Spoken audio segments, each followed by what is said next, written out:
This time of year, I literally am going through my laptop and looking to see what exactly was going on all the farms. So like, okay, what happened last year during this week on all the farms? Like literally what does were in there, were the crops in, were the crops out, just everything that you can look at.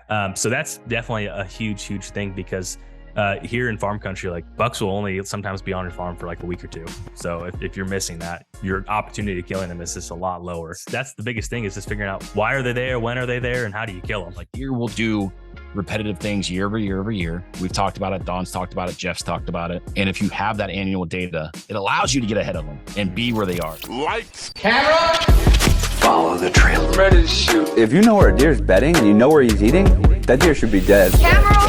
If you're passive on a deer, what you're doing is you're teaching them. I've got 30 bucks in the Michigan record book. Everyone but one has had at least one previous wound on his body. Some had as many as 4.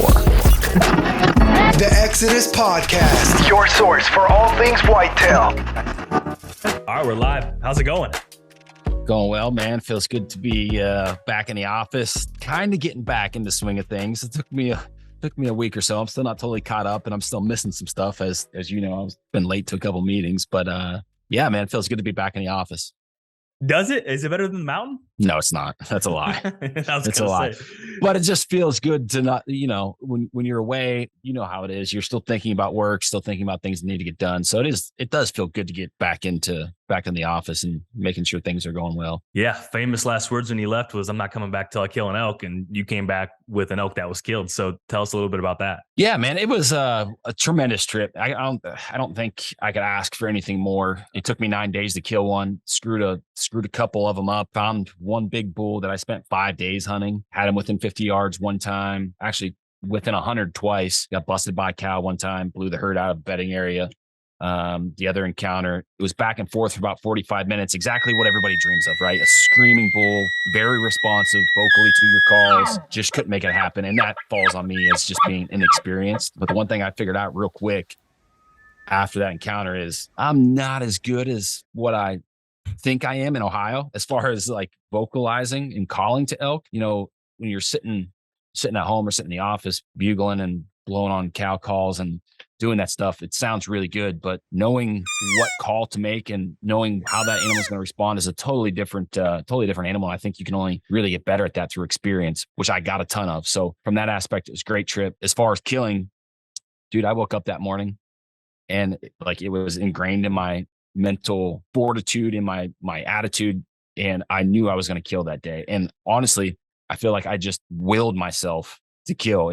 And it sounds kind of goofy, but I was like in the whole thing that day. I hiked in 3 miles. It was rainy, nasty thunderstorms. Everyone, John didn't want to hunt. He was out driving around glassing. Hiked in 3 miles, heard some bugles, totally shifted my approach that day, and basically followed a herd of elk for 4 miles. Snuck into a bedding area where they bedded down, watched the herd bull lay down. I was within 100 yards.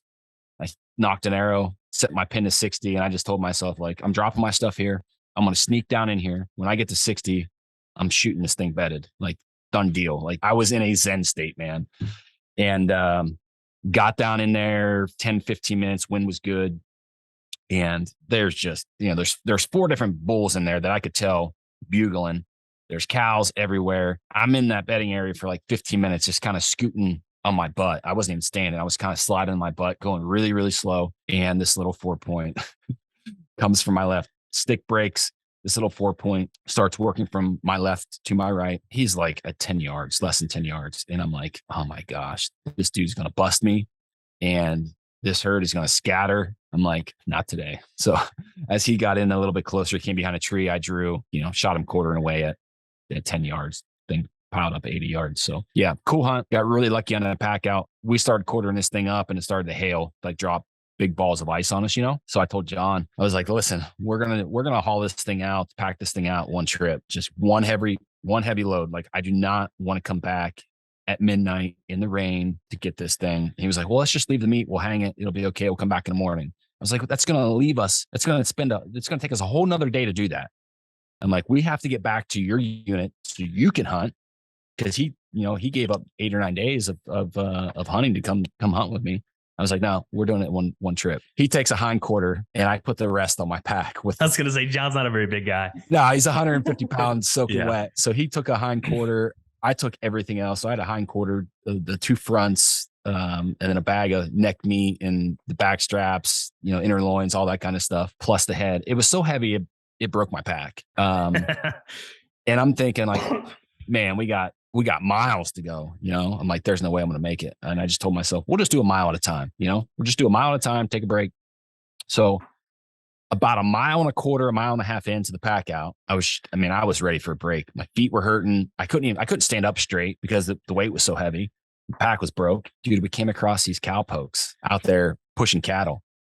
And so we stopped to talk to them, and they were headed towards a piece of private that had access to the road that was like 2 miles. And I'm like, we didn't have access to it. We couldn't do it. I ended up paying the guy $100. There's 3 of them.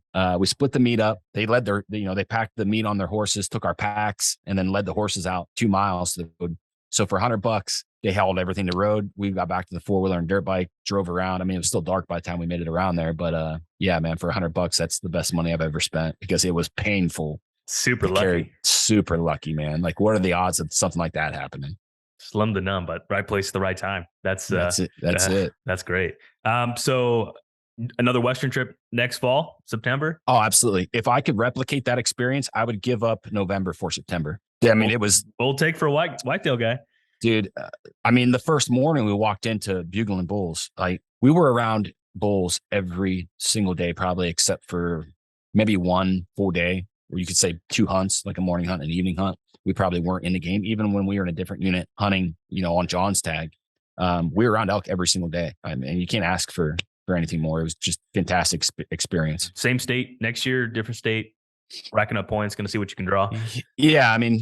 We've both been playing the point game in some different states, whether that's, Colorado, Wyoming, Montana, kind of across the board, building points. The Idaho thing's kind of it's not completely random, but it's kind of first come, first serve. So just depends on what number you get in that waiting room, man. So we'll I won't know until December, but yeah, for sure. If I could be a fortune teller and predict with certainty my future, I would say every September from here until I cannot walk, so I physically cannot do it anymore, would be spent in the mountains chasing elk. Right on. That's awesome. That's exciting. Congratulations. What about shifting gears here? I mean, now that you're an elk guy, so oh, come on. What does the rest of this month look like for you? It's October. It is October, man. And I'm like, you're out there hanging sets and running cameras and talking about deer. And I'm like, just getting started. Got the Iowa tag still in my pocket. That's the focus. Just waiting for, the signing phase to kind of heat up a little bit and watching the weather for that first late October cold front to make that trip. Catching next week's? Not catching next week's. Nope. Still a tad bit early, I think, but I think it's opportunity to still be really good, especially if there's any deer hanging around in the area. Should be really exciting. But so your first Iowa trip will probably be like the closest cold front to 25th. Yeah, something like that. Yeah, I always have to be back for trick or treat, Halloween and stuff with the kids. Never miss that. So yeah, whatever the weather dictates, from I would say like the 23rd on will be that first trip. Yep. Gotcha. That's wise. Awesome. And where are you hunting? What are you doing? Huh?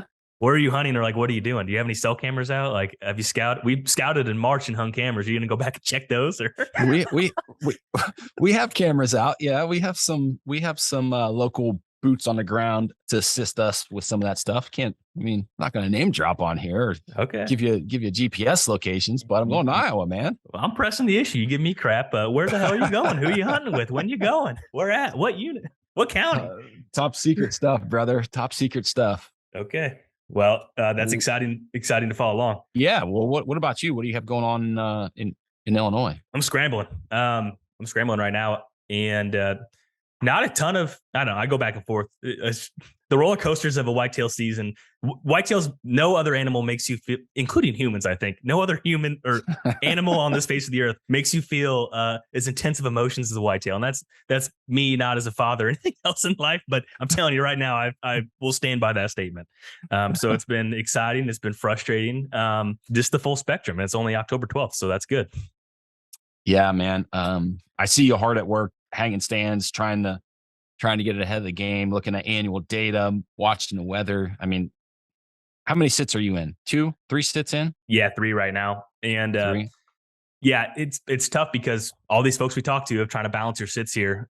So went in. One particular buck I'd really like to shoot showed up the day before season on a scrape, like 8 o'clock in the morning. Obviously, he's bedding very close. And then Friday was a very similar wind. Went in there and saw 6 bucks, a couple 3-year-olds, and some other young bucks. So that was a really productive, good sit.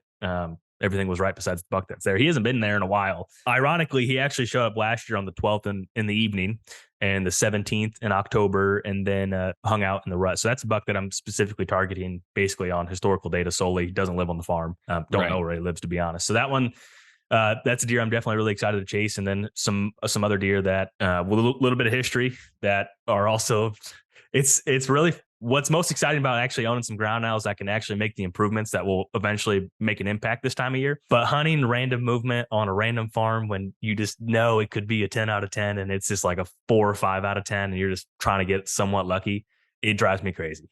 Yeah. I'm excited and fortunate to be in that position to chase some good deer, but it's something. Yeah, it's tough to swallow when you don't, you have those variables and it could be better and it's not. But it's just, I guess the other side of that is time makes it better, time and your efforts.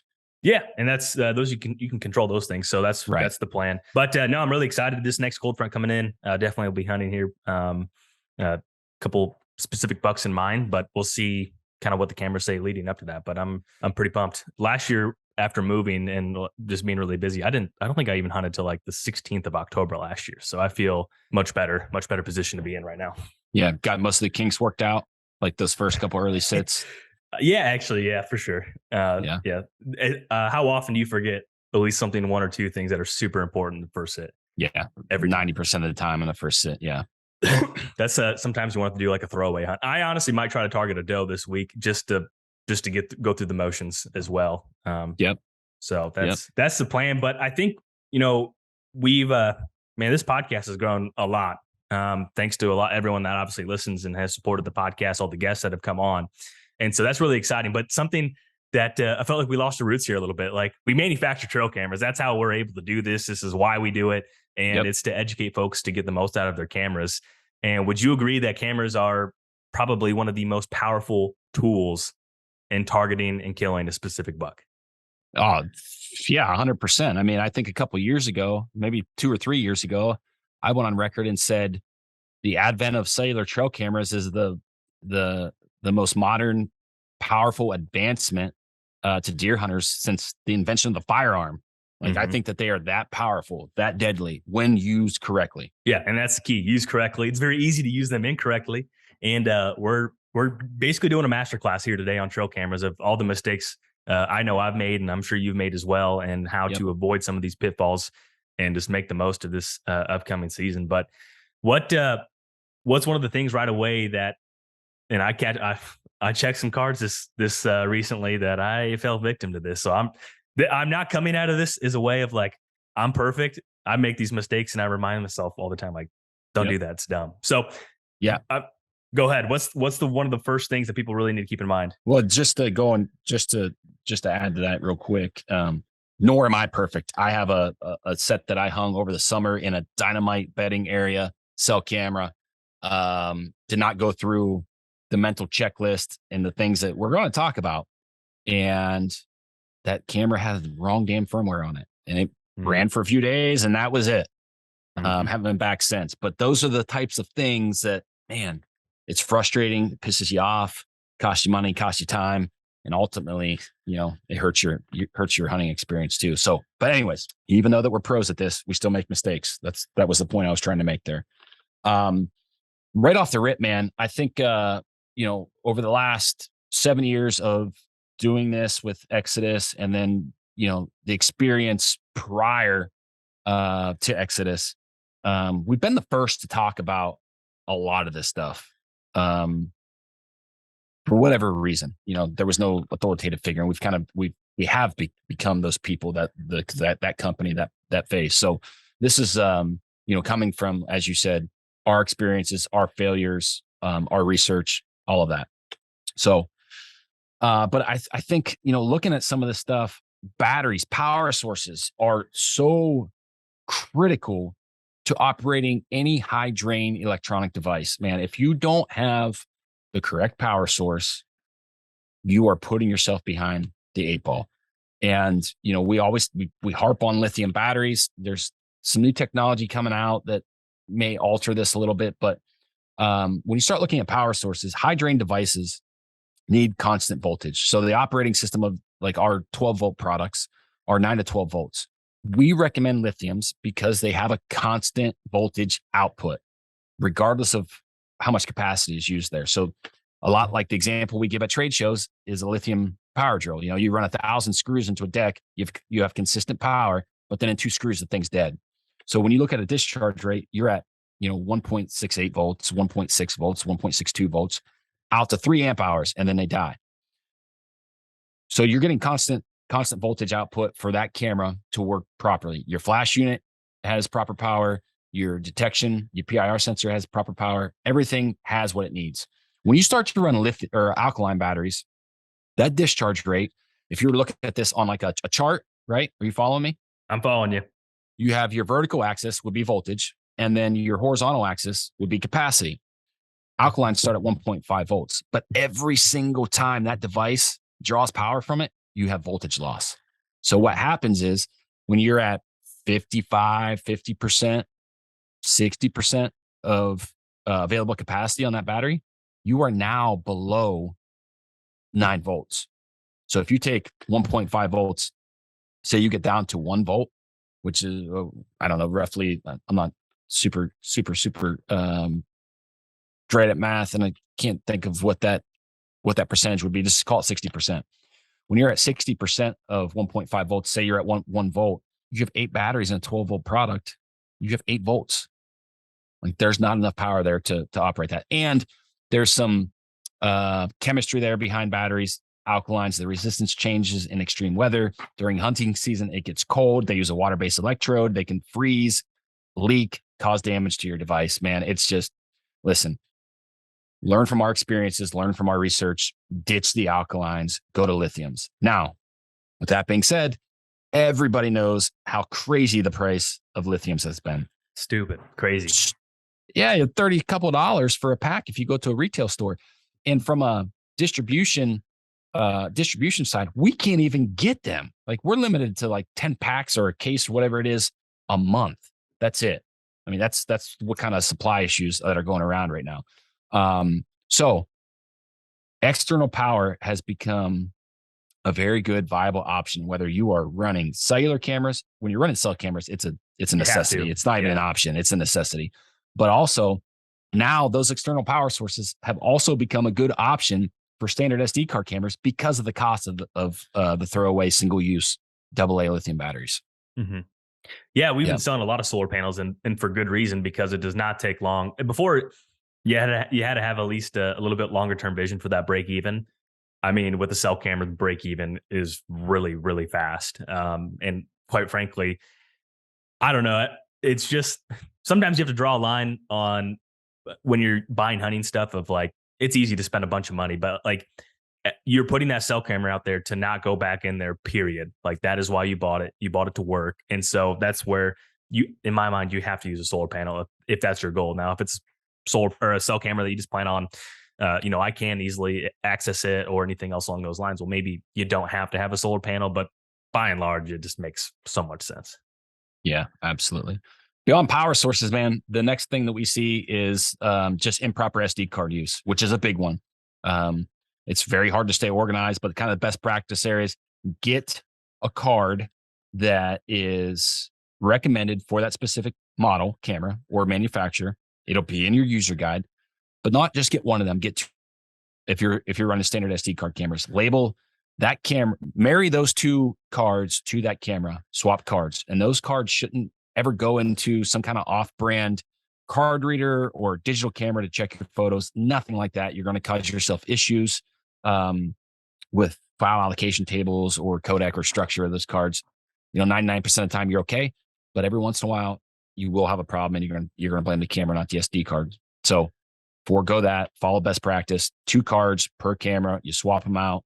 That's the end of it. You do a hard format, maybe once or twice a year to clear those cards, and you're good. On a cell camera, it's a little less important. I shouldn't say less important. You only need 1 card, obviously, because you're getting, everything's server based. So you can manage that stuff from your phone, but just make sure that you're following the manufacturer and model recommendations on that as far as size, so your capacity, the format, and then also writing and reading speeds. Mm-hmm. Yeah, Yep, absolutely. yep. Those are the two biggest things there. But beyond that, I think it's very easy. Go through this checklist mentally as you put this camera up to. Is it secure? Is it going to blow in the wind a million times? Is it on a tiny tree? So that's one thing. Is it actually secure? Is the camera going to stay where it's supposed to? Do you have vegetation outside of the detection zone? Is there that branch that's, and all of a sudden you get a bunch of false triggers? Super annoying. So annoying. It's even more annoying with cell cameras now. Before, you could just buzz right through them on a standard card, but when you're going through and your feed's just clogged up with crappy pictures of trees blowing, that's frustrating. And the other thing too is make sure you have it set up and like have the extra level of due diligence and process to know when you walk away from there, you just did all those things and it's going to be working when you go back to check it or when you're monitoring on your app. Right. So how long does it take you to go through your mental checklist to make sure there's no vegetation, to make sure it's secure, make sure your detection area and angle and everything's right? How long does it take you to do that? I'm kind of embarrassed. Sometimes if it's a brand new spot and I'm really going through this checklist, it's 10, 15 minutes. It really is. I'm really honing in. Okay, why am I putting this camera specifically here? It's funny. I was thinking of this. We call them trail cameras. And it's very rarely I use them on trails anymore. Like it's always an association of something else. But if I do have it on a trail per se, like really hone in and think about it. Like I really consider some of my trail camera spots like tree stands. Like how do I get access in and out? All these different things are so important just to get the most pure data. Like that's what we're trying to do. We're trying to kill bucks.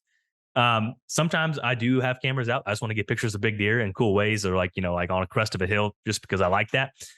But when I'm trying to kill a buck, you have to consider all these different things because if you kind of once again haphazardly do that, you're only kneecapping yourself. 100%. And I think what you mentioned about like treating them like tree stands, I think is a good way to think about that. Like take as much precaution and effort to hang your camera sets as you do a tree stand. Yeah. And some of these, once again, like there's the old, oh man, this tree stand's perfect. There's some camera locations that are fantastic. The buck I just showed you before this, I've had more giant deer on that camera than any other camera period. And it's just a pinch where the fence gap is and is where it's just perfect. And it's hidden there. No deer look at the cameras. And so that's the same thing too. Like now when I put that camera up, it takes me a minute, but before it would take me a long time to really organize all that. So yeah. And I can tell you when it's rushed too. Can you tell when you rush a camera set? 100%.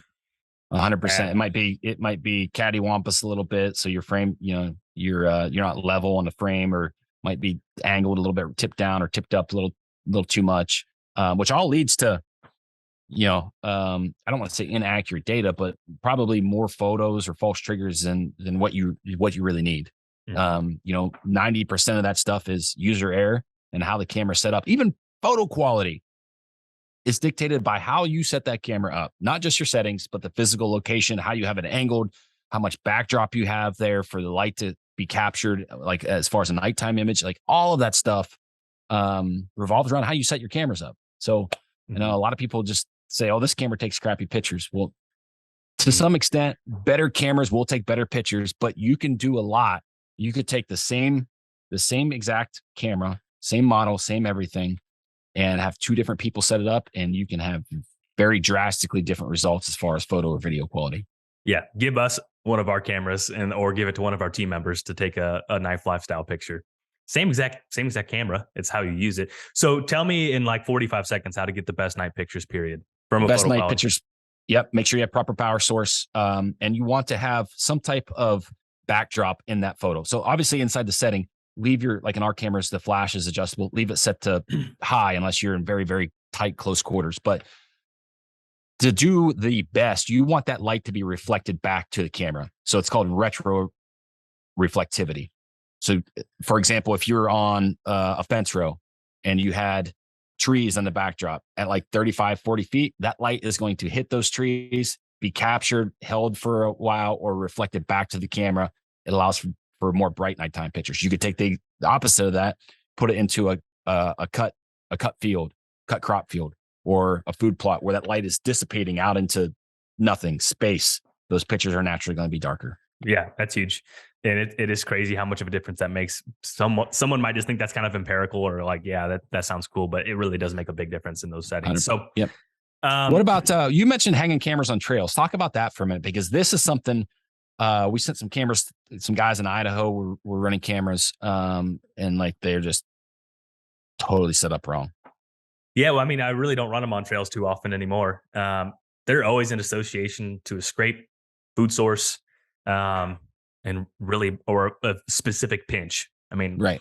it's so crazy how much more effective a camera is on a good pinch versus just a general trail. Because that's ultimately, we're trying to inventory bucks. When are they in there? How are they using the wind and everything else? And so, just if you have a random trail, if you were setting a camera up on a trail, how would you go about that process? I mean, would you hang it on the trail? Would you hang it like off to the side so the trail is perpendicular, quartering? Like, how would you set it up? I'll tell you what you don't want to do. You don't want to point it like a gun pointing right down to your target, right down the trail. I mean, that is a recipe for disaster. You're going to miss triggers. The cameras is not as effective of detecting movement. Yep. So you want to kind of have it perpendicular on the trail. I would say another thing too is maybe if you can find it back, just, push it back maybe 10 feet off the trail, maybe 15 feet. And that way you give the deer a little bit of breathing room to walk by it. And also you get a better idea. But I would also challenge how many cameras are you running this on trails? Like a trail camera, how many trails are you covering? I can think right now, one. And it's on a trail from a very specific bedding location. Is that trail like a cow path trail, or is it more of a? Nope.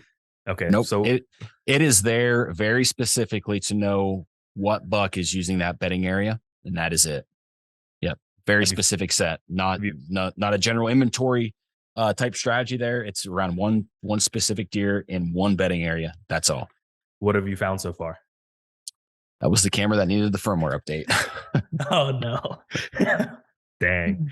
Well, there you go. Were you in a rush to put that up? Or were you like, I got it? I was a rush to get out of the office that day. There was a field day where Josh Telker from Before the Echo, Dan Infalt's buddy, came down the office, and we were buzzing out to scout some public. Threw some cameras in my bag, did not go through and check them.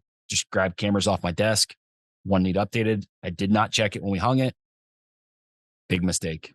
Big mistake indeed. Now, the only advantage I have there is that is a place or set that I'm going to hunt very in close proximity to that camera. Obviously, it's tight to bedding on a specific trail. So the day that I go in and hunt that for the first time, I can mess with the camera. Mm-hmm. Okay. And I know there's a big deer in there by track identification. I just don't know what's on his head. All right. Well, there you have it. So when are you going to find that out? Did you replace that camera, or did you check that recently? Or how do you know that's what I'm saying. It's a cell camera, needs the firmware update, but the day that I go in and hunt it, it'll probably be here in the next 14 days, the next cold front that rolls in. I'll go hunt that in the evening. And then depending on what happens on that hunt, I'll mess with the camera afterwards. Got it. Okay. Well, yeah, that I'd be curious anyone where are they putting their cameras? I mean, I'd generally be curious if they're still putting them on trails. This is a side note, but when I look at some of the analytics, there's a lot of people that use game camera as a search term, which kind of makes sense, but that's just besides the point, I guess. I don't know how they were indicated as trail cameras, but what about, so now they've gone through this, they hung a really good set. They went through all the checklists. They have the right power source, everything else. And now they get a picture of a big buck. What is one of the biggest shortcomings of this when they send it their 5 friends or 4 friends or 3 friends, whatever? Like, oh my God, check out this buck.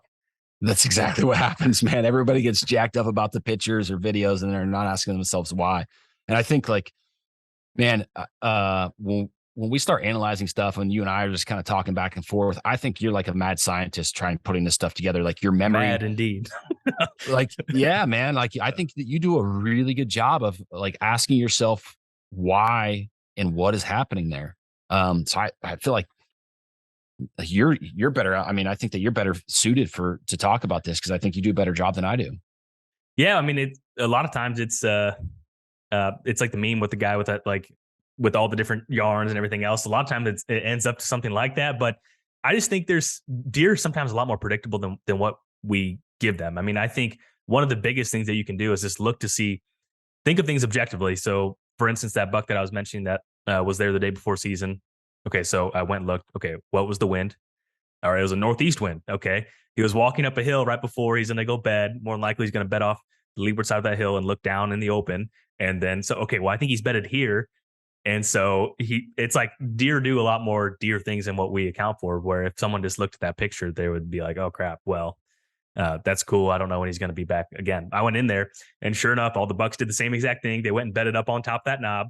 And then at night, I got them on a different cell camera going to the major food source in the evening. So it's like exactly what you think. So that's where I think when you get that picture, really hone in and think, okay, is it broad daylight? Is it 3:30 in the afternoon? He's probably bedded really close, or is really good weather front, or is it like 7, 8 p.m.?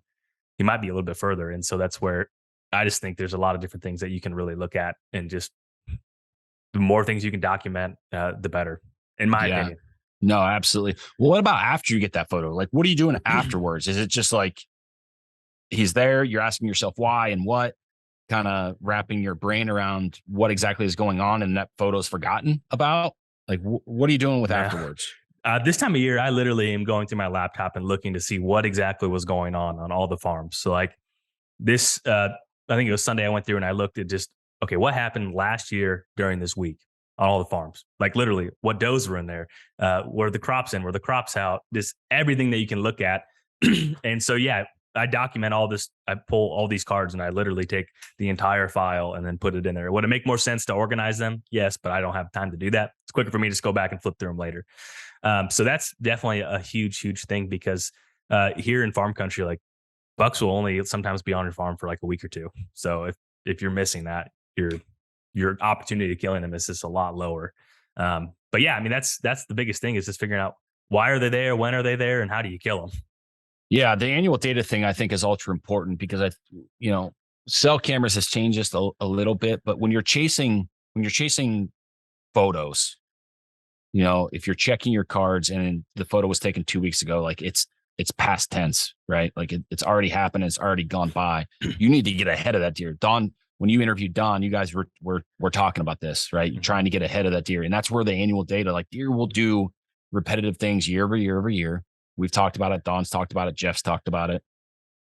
And if you have that annual data, it allows you to get ahead of them and be where they are. So I think like so critical, man. So critical. Yeah. And I still think some people, like just talking with folks sometimes, I still think that's kind of an idea that people think is crazy. But we've been talking about it for 5 years. And it's only become more solidified in my mind that it's accurate. And people still are like, yeah, that's kind of weird. I don't know about that. It's like, dude, how do you not I get that not everyone's as excited about whitetails, but I think that's going to become hopefully common knowledge before long. But I think now it's saving a lot of bucks. Yeah. I mean, that to me, it's mind boggling if people don't buy into that. Like, and don't take our word for it. Go prove it for yourself. Like, it's super easy to do. Yeah. It's not. And I think sometimes it is very eerily similar, like down to plus or minus a day. But sometimes, and maybe your cameras aren't as effective as you think too. Like one of the specific biggest deer I've ever had on camera, he came back multiple years, but it was more of it was like an entire week later than the year previously. So, I mean, it's in relation to a doe. This is one question I wanted to ask Dr. Bronson Strickland when I talked to him last week was, okay, so if bucks are doing the annual data and they're chasing specific does at the specific time, what if you shoot that doe early season? Does that buck come in and be like, oh man, that doe's dead, I'm moving on? Good question. I thought of that after I recorded. I don't know. I think, is there some information about estrus cycles being passed down from does to their fawns? I feel like possibly, yeah. I don't want to say for certain, but I think that does sound familiar. Yeah. I didn't know if that would, that might also dictate that. Yeah, that's a good point. But yeah, I mean, I would say we'll go on the record right now, public service announcement. If you're not keeping track of annual data, you need to do so. So how are you keeping track or tabs of annual data in association with trying to kill a buck? Yeah, kind of the same thing. Just dumping photos on into a folder for specific deer. On public, it's a little bit different. I'm not doing it by farms per se, but you could say there's a couple sections there. So whatever, 1,000 acres, 1,200 acres, 1,300 acres, dumping that stuff into single folder per deer, and then really just kind of highlighting those daytime or close to daytime legal shooting hour activities or movements. And then just kind of marking that. Dude, I write it on my planner, man. Like that big, that 200-inch deer I was hunting a couple years ago. Like I had in January, dude, I was going through all my trail camera photos and marking those dates where I thought that he would be in that area close to daylight. I was writing it in my planner. So I'm a little bit old school. If I don't write it in my planner, I often forget about it. But that's what I'm doing kind of in the postseason. If you haven't gotten a chance to review that stuff, like you can still do it now. Like, yeah, it's not too late. Just look at the second, third week of October on. So it's never too late to do that if you haven't already done it. Yeah, I couldn't agree more. And I think if I kill that one specific buck that was in there, like I said, day before season, I mean, that's going to be solely reliable. Like that's 100% annual data. So I'm hoping that comes together. But anything else here in terms of, I'm just trying to think if there's anything that we overlooked here on annual data, because I just think it's so darn powerful. I would just encourage everyone to make folders, figure out whatever system works for them. And you do become more efficient and you'll start remembering bucks that you forgot about too. Yeah. And it's really easy to do with cell cameras. I mean, the stuff's going right to your phone. Create a folder on your phone, download, save the photo, and it's right there in your hand at all times. So it with cell cameras, it's pretty damn easy. Let's talk a little bit about it's kind of that time frame where it's one of my favorite times to run cameras of the entire year. It scrapes in association to big bucks doing big buck stuff. So what are you doing to monitor? Because what you hunt and what I hunt are completely different. So what are you doing in the big woods of running trail cameras on scrapes? Yeah, in the big woods, whether it's a cell camera setup or a standard SD card setup, I am typically running photo mode. Now, I'm very particular about how I set that camera up. I am not putting these things right on the scrape in the face of the deer where their nose is in a licking branch and then boom, they have a camera 3 feet away from them. That's not what I'm doing. Moving those cameras back 20, 25 feet, following that spook proof equation that we talk about, getting it elevated, getting it kind of camouflaged or hidden like you're hanging a tree stand. And then because I have to travel so far to hunt that area, it doesn't necessarily pay for me to run that camera in real time. Or in a lot of cases, I'm running standard SD card cameras because there's no cell service in some of these areas. So I have to physically go down and check it. Again, the annual data is really what I'm after there. And then the cell camera setups, like that just confirms, okay, that deer is still alive. He's back in this area. Because a lot of times down there, the ranges of those deer, I feel like are a lot bigger than what you see in farm country. There's circumstances. Yeah. Yeah. I guess all personality for sure of deer. I guess it does. I mean, I know you have examples of giant home ranges too, I guess. But just in general, like those deer have more bedding opportunities. The food's more, it's not, the movements aren't as defined. I guess I'll say that. Totally agree. So they could be a little more sporadic, but the annual data still holds true. So all I'm looking for there is that annual data based on photo mode. Now, when you start to get into a particular deer and you're trying to single a single deer out, I think the game changes 100%. And a gear, for me, my strategy probably shifts more towards what you're doing. So someone right now is going to walk in the big woods in the next 2 weeks. They're going to have a trail camera in their backpack, and they want to deploy this thing on a scrape because everyone talks about them. What are you looking for specifically? That there's a lot of scrapes. There's typically a lot of scrapes all over. So how do you define that this one is worthy of a camera? Yeah. In relation to bedding, like that, it doesn't change, man. Stay out. Like if you're in hill country, we've ran cameras on the tops, we've ran cameras on the bottom, and because we have a fleet of so many cameras, we still hang them on the tops and on the bottoms. But 4, 5, 6 years of doing this, the majority of that stuff is happening at night. If you need inventory, those areas, those scrapes, those scrape lines, that's okay. If you're looking for that spot where you want something that presents a strategic hunting opportunity based on information and not just hanging a set to get lucky, you need to find that primary or community scrape that's either close to doe bedding or close to buck bedding opportunities. Could be on a point, could be like in a big bowl on a drainage, could be any type of security cover or added terrain features. I'm thinking of one primary scrape that's kind of a couple 100 yards from doe bedding, 150 yards, maybe 200 yards from a buck bedding opportunity, which is a point on just a leeward side on a point, in conjunction with a drainage and a bench. So when you tie all those things together, man, it just becomes a no brainer. Mm-hmm.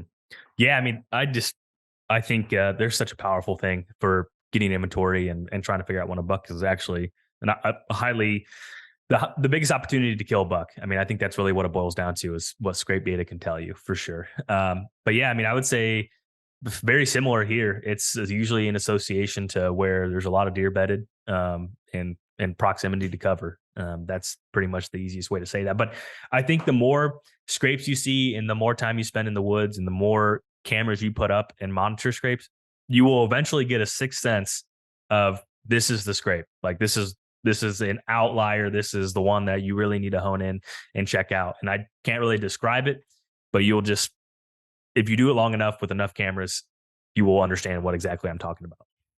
Yeah, I think if you're looking at, if you're unsure, like one thing I like to do is look at like historic licking branches on a tree. If the entire tree is mangled and just like there's broken branches everywhere, that's probably being hit year over year over year with somewhat of a high traffic count, versus like a scrape line on top of a ridge that has a single licking branch. Yeah, the ground's pot up, very, small, random. Exactly.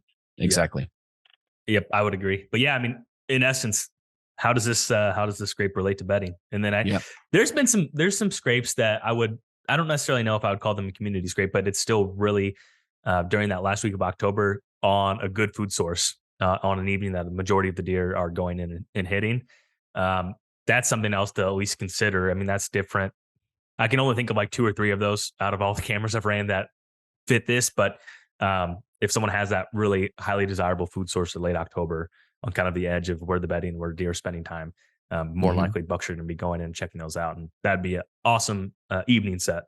Do you think those couple locations have something to do with does being bedded close to that food source? And a lot of mature bucks, like a lot of, I think, bucks in like big.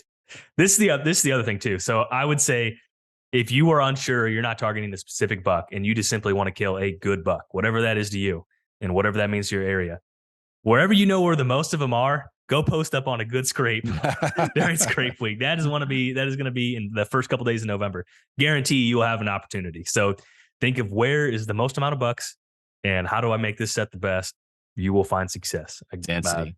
That's all you have to do. And you like to use video mode more than photo mode on some of these sets, right? Yeah, I mean, that's one of the reasons I run video on literally everything other than the Trek, obviously, and then the cell cameras. But that's one thing I hate about cell cameras. I mean, a lot of my really good cell camera sets, I have a Lift 2 right on. I just have a Lift 2 right on top of that render, and it's for that specific reason. And you just get so much more information on how long was that buck really there? What was his demeanor? Was he seem relaxed? Was there another big buck in the background? All the different things that you can learn with video, it almost outweighs running it on picture mode, in my opinion.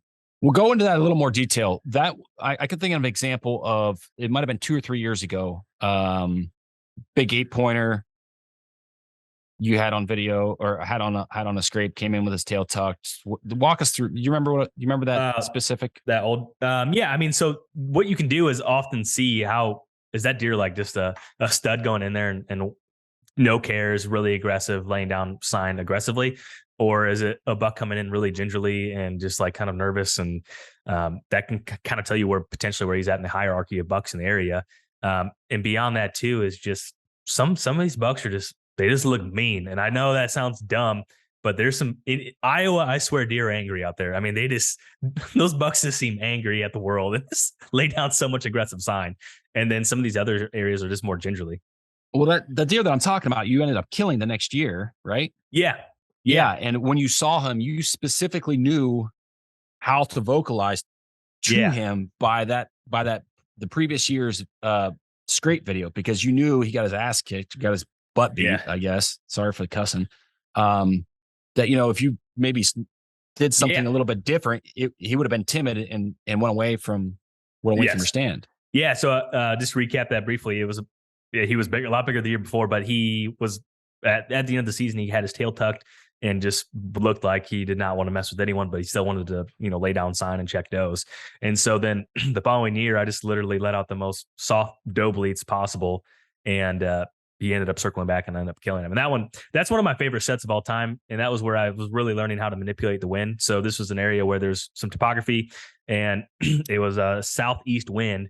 And I was set up on the back edge of really thick cover, and my scent was just dropping off the backside of this cliff. And that buck tried to get as far on that cliff to hear, or after I called, he tried to listen or smell me as far as he could go, but he ran out of time. And then he literally just stood there for a long time and just try to assess the situation. Then eventually he moved forward, and that's where I shot him. But like, that's something that I think a lot of newer hunters, and that's something I still try to do, is like, how can you try to manipulate the wind, whether it's in the morning, the evening, or the middle of the day, and dropping that milkweed. 100%. You can, it's fun. It kind of, I always, when you show someone a set and they're like, well, how could you hunt that? Like, well, I don't think you can judge it that easily, because what's the wind, like, what's the wind speed that day? What's all these different things? And people are like, oh, my neighbor, he hunts this spot, and I don't know how he can hunt that on the blah, blah wind he was in. You don't know how the wind really behaves there. So just be quiet. Like, you just can't. Yeah. It takes so much. I mean, it takes time, takes experience. And to your point, like, it takes a little bit of wind mapping to learn how those topography features and wind speed and all the variables, how what that plays into how your scent cone is, being pushed around or moved around in that area. Mm-hmm. Yeah, totally agree. But yeah, I mean, that's the big thing there, is like, if you know a buck's really aggressive, then you can lay out probably some more aggressive calls, or maybe have some more aggressive tactics, versus a deer that's really just doesn't want to mess with anyone. Well, then that's going to change your strategy for sure. But you would never get that from getting photos ever. No. And I was just talking to Byron this week. We recorded the podcast, and I have more conviction in the spot too when I see the buck on video. I know that's super dumb, but when you look at a picture, you're just like, oh, he's there. But when you have a video, it's like, oh, he's there. Like, it's another level up. It makes no sense, but I'm telling you, there's a difference. And I know I'm not the only one. Okay. You think I'm crazy? That's fine. A little bit. I've never looked at it that way, but I guess if you see, I don't know, watching a video is a little bit different than a photo, but yeah, I don't know. I mean, there's some examples there in life. That would you rather watch a black and white, no vocal movie, or would you want to watch a movie that has I don't have time. I don't have time for movies, man. This is just human psychology. This is, aside from that, human psychology. Okay. What's going to be more entertaining and what's going to keep you more captivated and more moved, more than likely? The black and white film with no audio, or the film that has the music that can hook you, that can tell you what the emotion. Of course, but like, you're talking. Look at a still image of. That's a poor example. It's like, do you take the Mona Lisa, something that is? All right, let's hear your example then. It doesn't sound any better. Yeah, it's not. It's not. Run it on video. You'll believe in the spot more. That's my bold take. Okay. Okay. What about I would say, are you running any of your lift twos on video right now? I do have some in video, yeah. Okay. Yep. I do have some in video. Yep. Are those on scrapes, food sources, trails? No, most of them are on scrapes, and then I also have a couple on some rubs. So why rubs? Well, it's nothing. Honestly, it was just for pure content. There's a couple like signpost rub type trees that we've identified over the years in some big wood stuff. And in Ohio, we don't get a lot of cedars. There's not a lot of cedar trees, but usually if you come across a cedar in places that I hunt, like, it's usually just torched, basically. Mm-hmm. And I caught some slack about never running a camera on one, because we just never did, like, for whatever reason. So there's a couple of them set out just to get videos of deer hitting those rubs. We should do a buck counter on that set as a video. How many bucks and how often were the rubs hit? Yeah, for sure. I don't know. Like, I know that there's some guys that get really into rubs and rub lines and, reading that sign in correlation to bedding, which I think, yeah, if you're one of those guys, absolutely, because I think that gives you more than, personally, I think it gives you a little bit more than a scrape. As far as being able to identify the deer, I think there's some unique characteristics about different times. And Dan Infalt's really good about this, to kind of confirm that a certain buck is in the area laying down sign. And you can do that without a trail camera.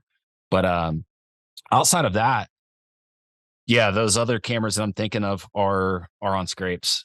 They're long-term sets, annual data. You just have to be careful on how long you have those things set up and what your video length is set to and your card capacity. Because if they're long-term sets, man, those cards can fill up in a hurry. And then that camera can go, Even on a scrape, I personally haven't had much of that issues, but I'm probably not leaving them out as long as you too, though. That's what I was going to say. Like, I can think of 2 or 3 off the top of my head that I haven't been back to, and I wasn't there last year. Well, that's so it could be 18 months. Yeah, I think you're an outlier in that sense. Probably, yeah. And most people are going to go back within season scout it. But still, that's still something to be cautious of. If you're setting that thing on 30-second videos and you have an 8 gig card, yeah, for sure, boy, it's going to be filled up. So make sure your settings and your card capacity align to the frequency in which you plan to check that thing. When you're running, this is something that this is the one thing I don't like about solar panels is how much more clunky it is on the tree. Yeah. What are you doing anything to try to mitigate that? But on the backside, 100%, man. Again, going back to the tree stand analogy, like I'm not putting the camera and the panel on the same plane of the tree. They're at least offset at least by 90 degrees. And I'm trying to get that thing where it captures the most sun. And I'm also hanging it on a different height. So typical set would be camera, pointed, let's just say pointed north. That solar panel would be 180 degrees. So it's completely on the backside of the tree and usually a couple feet higher. So there's 2 objects there, but ideally there's never a point in time where you can look directly at one and see the other. Yeah, I would agree with that totally. And keep your cords clean. What do you mean by that? So like your external power cord from your panel to your camera, like take some time. Don't leave a bunch of slack or leave them loose because if a squirrel or something gets on their monkeys around with it, they come unplugged or whatever the case is. So wrap your slack up around a tree or around your mount, around a camera, whatever it is. And just make sure everything's secure. Mm-hmm. I would agree with that. Yeah. That's I'm sure as technology improves, I bet you those solar panels are going to get smaller. Would you agree or disagree? I would agree. Yep. Yeah. That's something that's kind of exciting, but yeah. Okay. Anything else here? Any other top trail camera things to avoid this fall to get the darn most? Here's the thing. This is what always, I usually get a good chuckle is what I'll just say. All this past year, everyone's like, oh man, I got this camera super cheap. I got this super cheap. I got this, man, you guys are way too expensive.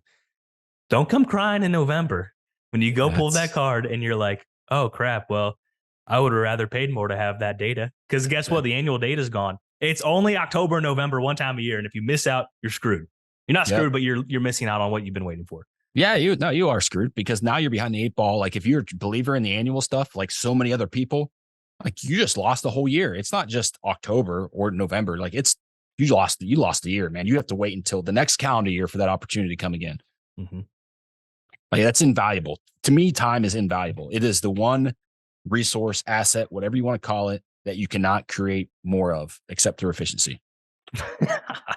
There you have it. Well, I think that's good. So I would just say it's almost like the equivalent of not shooting your bow enough, and then someone like puts a crappy shot on a deer, and like, well, I should have shot my bow more. Oh, well, you should have had everything set up with the cameras. And I know not everyone can be perfect in every form or fashion, but if this is what you've been waiting for, do it right. That's it, man. Effort. Anything else here? I don't think so. I think that covers pretty much the basics. Yeah. Yeah. I'd say if you're looking to get a reliable cell camera, look no further than the Render. I mean, that's it's like who do you want to pass the ball to? Game on the line. I'm passing the ball to the Render. Good analogy, man.